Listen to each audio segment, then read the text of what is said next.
What happens when Hollywood's most beloved star meets television's most controversial host? What you're about to witness is one of the most explosive celebrity meltdowns ever caught on live television. Dwayne Johnson, known for his calm demeanor and positive attitude, completely loses his composure during what was supposed to be a routine promotional interview.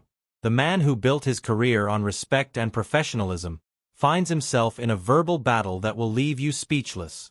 This isn't just another celebrity interview gone wrong. This is a masterclass in how quickly things can spiral out of control when egos clash and boundaries are crossed. Before we dive into this incredible story, make sure you hit that subscribe button and drop a comment below because you're not going to want to miss a single word of what happened next. The morning started like any other at the View studio in New York City. Dwayne Johnson had arrived early, as he always did, wearing his signature black t-shirt and jeans, flashing that million-dollar smile that had made him one of the most bankable stars in Hollywood. He was there to promote his latest action blockbuster, a film that had already broken several box office records in its opening weekend. The Rock, as fans knew him, had done hundreds of interviews throughout his career, from his wrestling days to his transition into movies. And he prided himself on being professional, gracious, and always putting the audience first. As he sat in the green room, sipping his morning coffee and reviewing his talking points with his publicist, everything seemed perfectly normal. The other hosts of The View had already greeted him warmly, with Whoopi Goldberg giving him a friendly hug and telling him how excited she was to have him on the show. Sarah Haynes had complimented his recent charitable work with underprivileged youth. And even the usually reserved Anna Navarro had smiled and made small talk about his latest film project. But Joy Behar, the veteran host known for her sharp tongue and controversial opinions, had been noticeably absent from these pleasantries. When the show went live, Johnson walked onto the set with his usual confidence, waving to the audience and embracing each host as the crowd erupted in applause. He took his seat next to Joy Behar, who offered him a tight-lipped smile that didn't quite reach her eyes.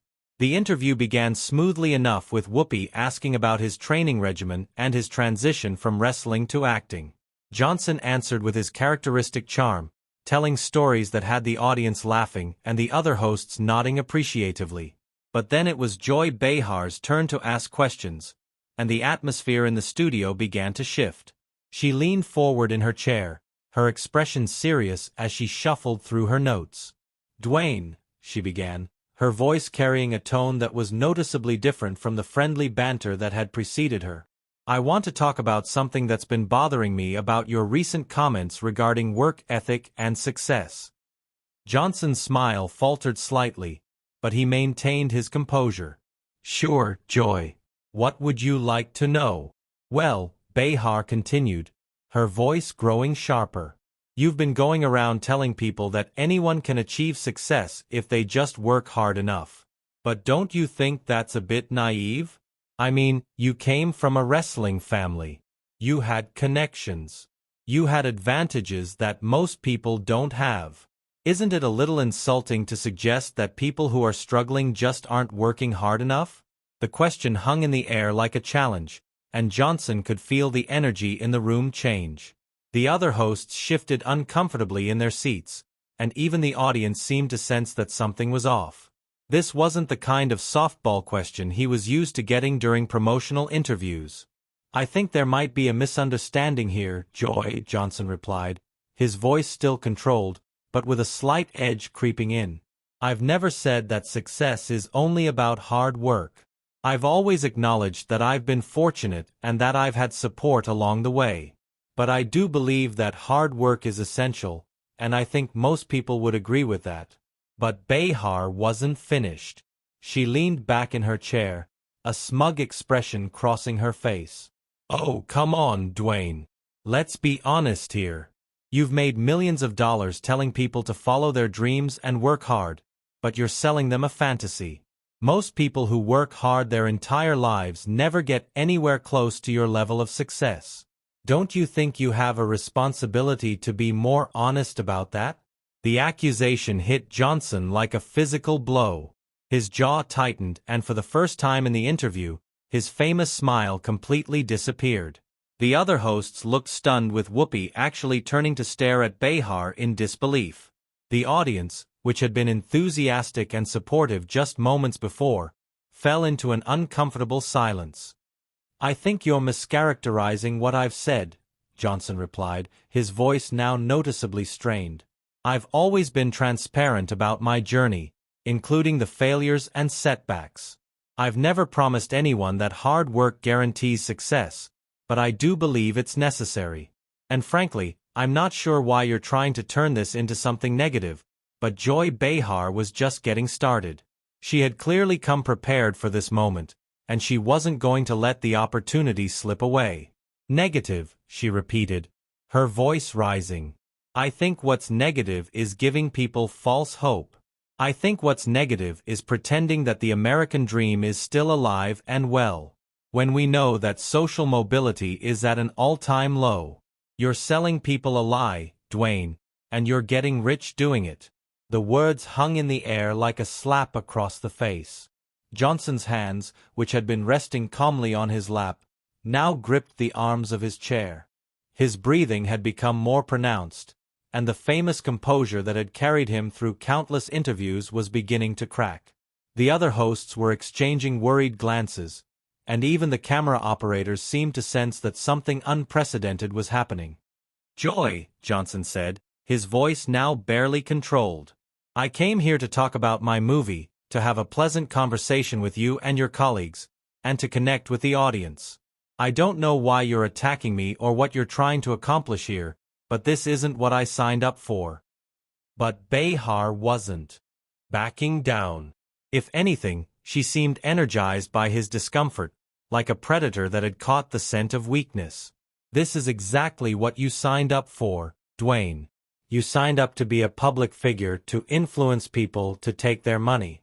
And with that comes responsibility. You can't just spout motivational nonsense and then hide behind your movie promotions when someone calls you out on it." The tension in the studio was now palpable.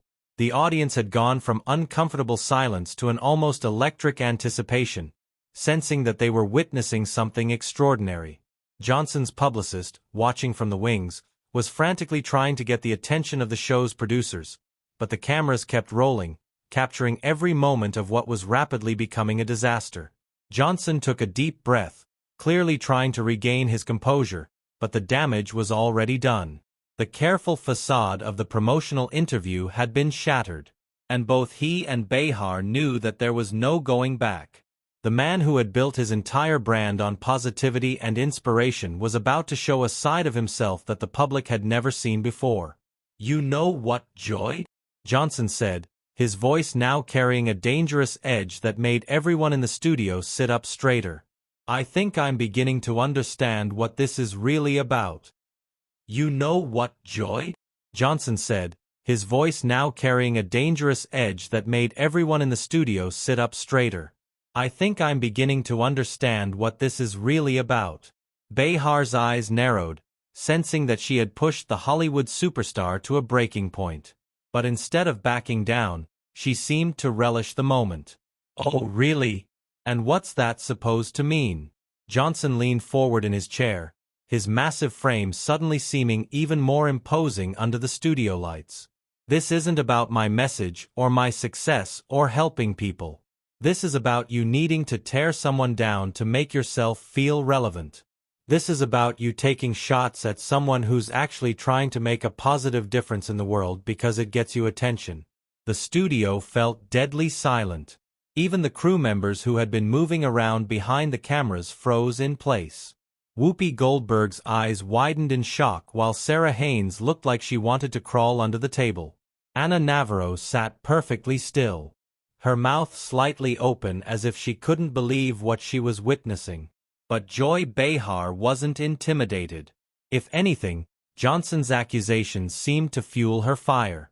She straightened up in her chair, her voice becoming even more pointed. "Relevant. Oh, that's rich coming from someone who's built his entire career on being fake. You want to talk about relevance? I've been speaking truth to power for decades while you've been playing dress-up and pretending to be a hero." The words hit Johnson like a physical blow. his hands clenched into fists, and for a moment, it looked like he might actually stand up from his chair. The camera operators instinctively zoomed in, capturing every micro-expression on his face as he struggled to maintain control. "Fake," Johnson repeated, his voice now trembling with barely contained rage. "You think I'm fake? You think the work I do with veterans is fake? You think the scholarships I provide for underprivileged kids are fake? You think the hours I spend visiting children's hospitals are fake?" Behar waved her hand dismissively as if swatting away his words. "Oh, please spare me the charity tour. Every celebrity does charity work. It's called public relations.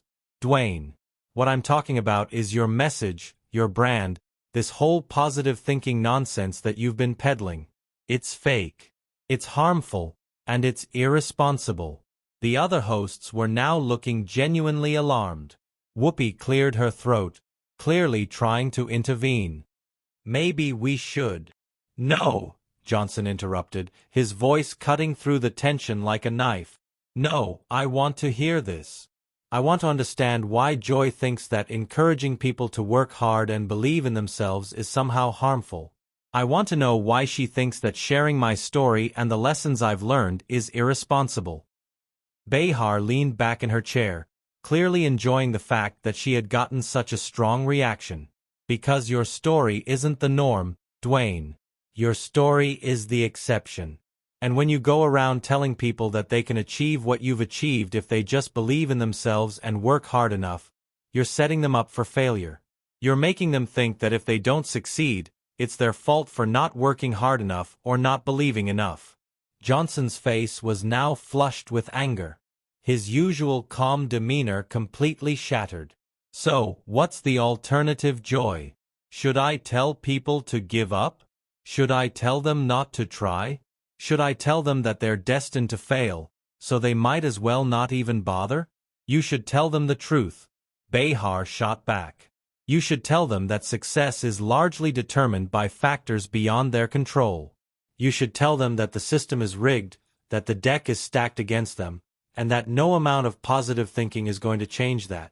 The audience was now completely silent, transfixed by the verbal battle playing out before them. Some looked shocked, others appeared uncomfortable, but none could look away. This was no longer an interview. It was a philosophical war being waged in front of millions of viewers. Johnson stood up from his chair, his imposing figure casting a shadow over the table. The sudden movement caused a ripple of concern among the crew, and several security personnel moved closer to the set. "You know what your problem is, Joy," he said, his voice now booming across the studio. "You've become so cynical, so bitter that you can't stand to see someone actually trying to inspire people. You've given up on hope, so you want everyone else to give up, too." Behar also stood up. Though at barely 5 feet tall, she was dwarfed by Johnson's massive frame. But her voice was just as fierce. "Hope? You call what you're selling hope? I call it false advertising.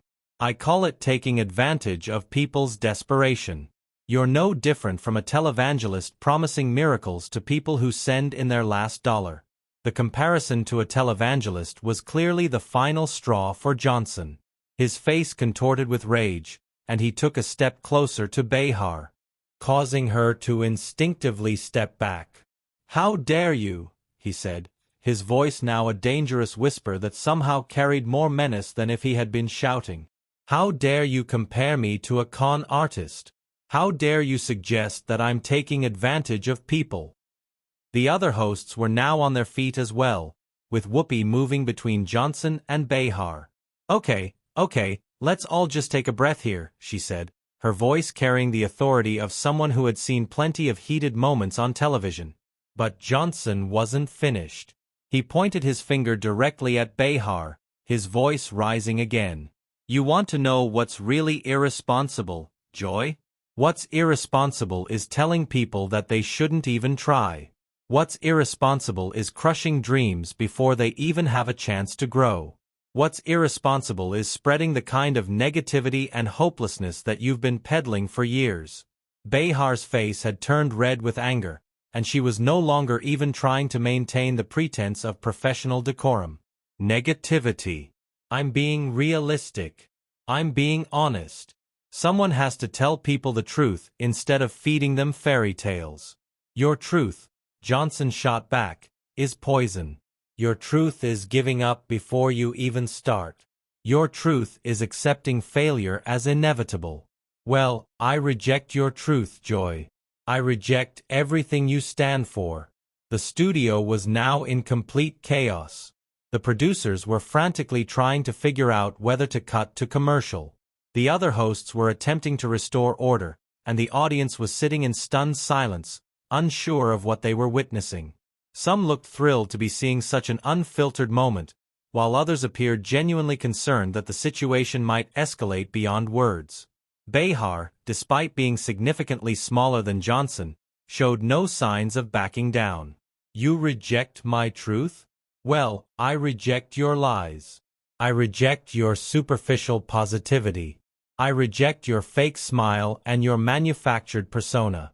Johnson's hands were now shaking with rage, and he had to consciously force himself to keep them at his sides. At least I'm trying to help people, Joy. At least I'm trying to make the world a better place. All you do is tear people down, criticize, and spread misery. When was the last time you actually did something positive? When was the last time you lifted someone up instead of tearing them down?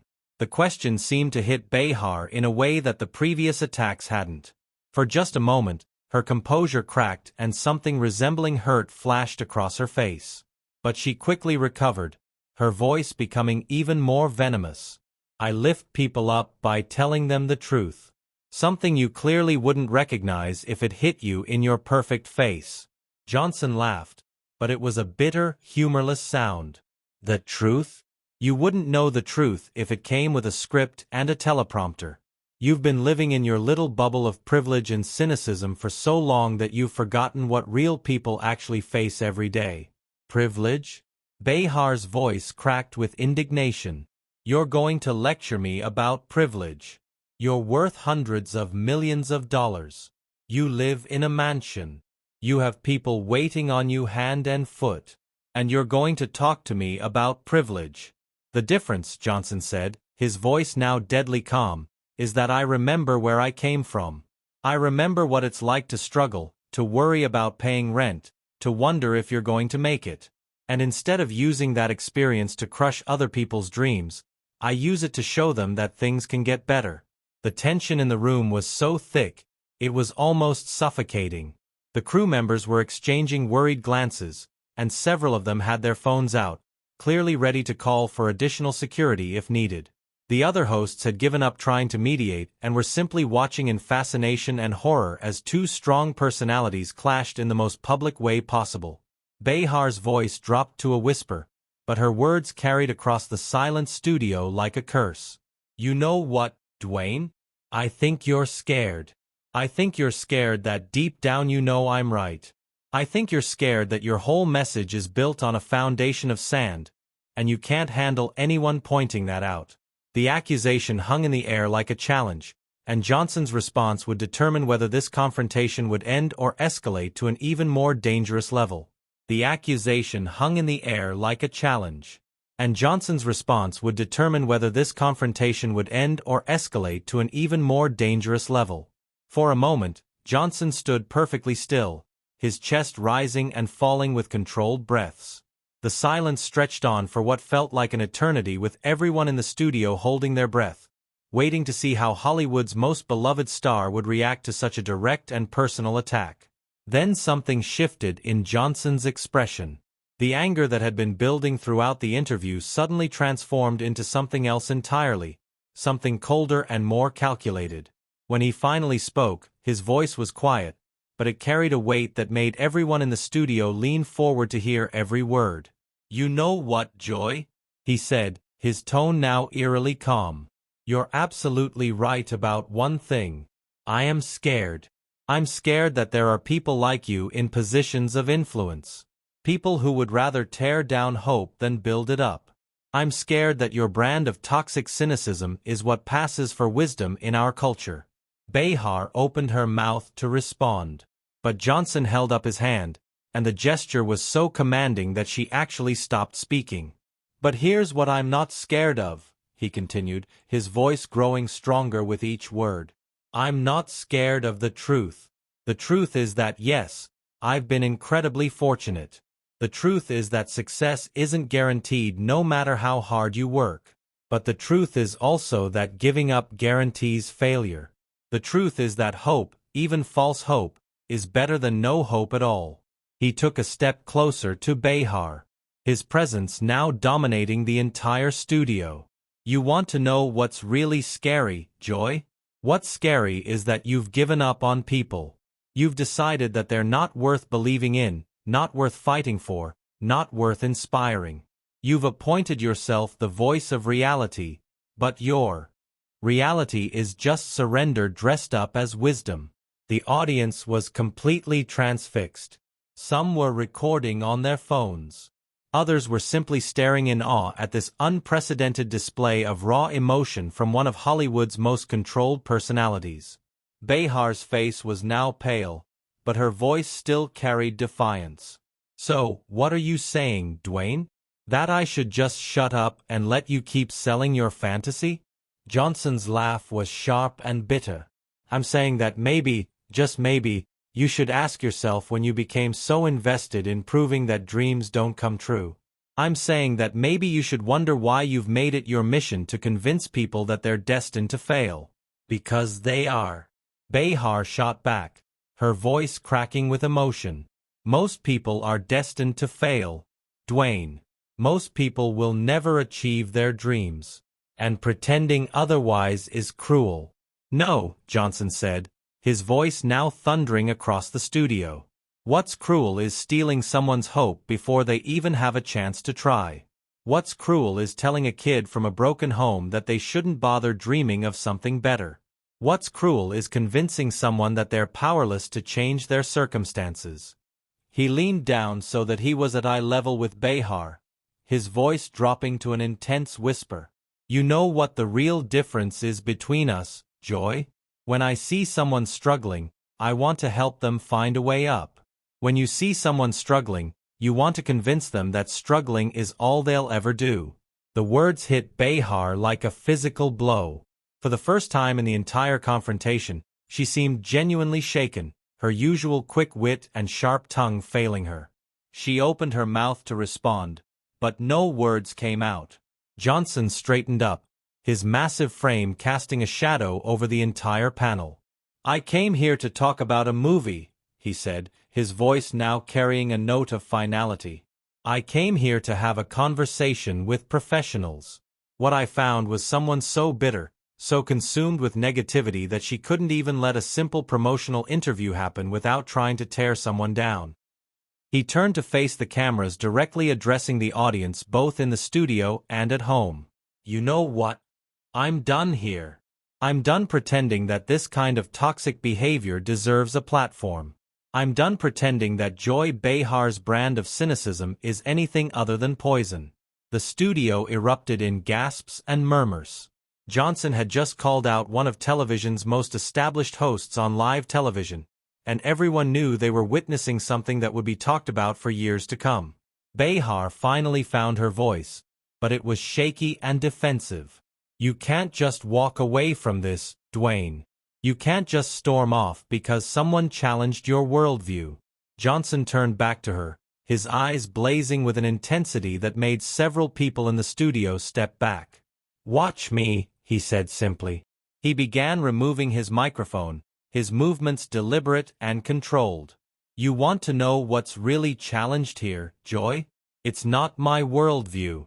It's your complete inability to imagine a world where people actually succeed, where dreams actually come true, where hard work actually pays off."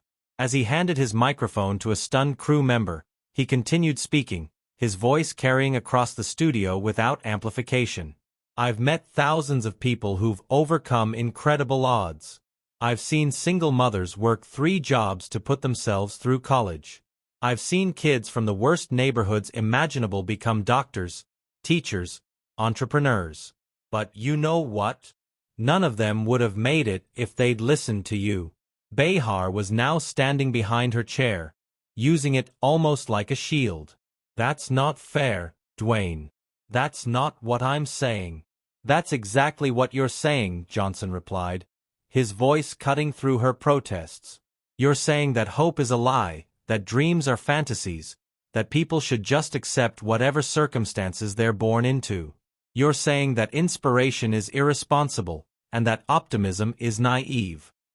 He looked around the studio, taking in the faces of the crew, the other hosts, and the audience. Well, I reject that completely. I reject the idea that we should tell people to give up. I reject the idea that honesty means crushing dreams.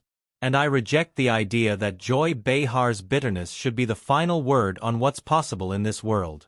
The other hosts were now looking back and forth between Johnson and Behar like spectators at a tennis match. Whoopi looked like she wanted to say something, but she seemed too stunned to form words. Sarah Haynes was frantically shuffling through her notes, clearly trying to find some way to salvage the situation. Johnson began walking toward the exit, but he stopped and turned back one final time. You know what the saddest part of all this is, Joy? The saddest part is that you probably had dreams once, too. You probably believed in something once, and somewhere along the way, you gave up on those dreams, and now you can't stand to see anyone else holding on to theirs. The words hung in the air like a final judgment, and for a moment, Behar looked genuinely hurt, as if Johnson had found the one thing that could actually wound her. But she quickly recovered, her voice becoming shrill and defensive. Don't you dare psychoanalyze me, Dwayne Johnson. Don't you dare pretend like you know anything about my life or my dreams. But Johnson was already at the studio exit, his hand on the door. He turned back one last time, his voice now calm and measured. I don't need to pretend. Joy, everything I need to know about you, you've shown me in the last 20 minutes. You've shown everyone watching exactly who you are. And with that, he pushed through the door and disappeared, leaving behind a studio full of stunned silence and one of the most explosive television moments in recent memory. The camera lingered on Behar's face, capturing every emotion that flickered across her features. Shock, anger, hurt, and something that might have been shame. The other hosts sat in stunned silence, unsure of how to proceed or what to say next. Finally, Whoopi cleared her throat and looked directly into the camera. Well, she said, her voice barely above a whisper. We'll be right back after this commercial break. But everyone knew that there would be no coming back from what had just happened. The interview was over, the damage was done, and the internet was already exploding with clips, reactions, and commentary about the moment when Dwayne Johnson finally lost his cool. What did you think of this incredible confrontation? Have you ever seen a celebrity completely lose it like this during a live interview? Drop your thoughts in the comments below and make sure to subscribe for more shocking celebrity moments that you won't see anywhere.